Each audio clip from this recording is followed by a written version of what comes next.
1977 June மாதம் நினைக்கிறேன். June மாதத்தில் புரட்சி தலைவர் எம்ஜிஆர் அவர்கள் ரேடியோவில் ஒரு பேட்டி ஒன்று கொடுத்தாங்க.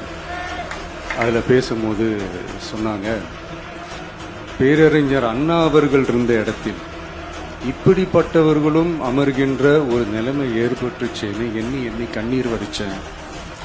அன்னைக்கு அந்த கண்ணீரை துடைக்க ஆரம்பிச்ச இயக்கம் தான் அண்ணா திராவிட முன்னேற்ற கழகம்னு சொன்னார்.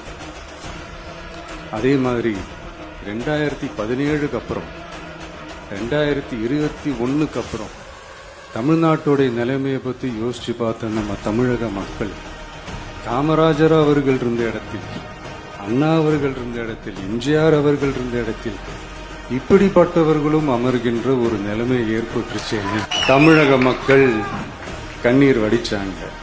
இன்னைக்கு இந்த கண்ணீரை துடைக்க ஆரம்பிச்ச இயக்கம் தான் தமிழக வெற்றி கழகம்.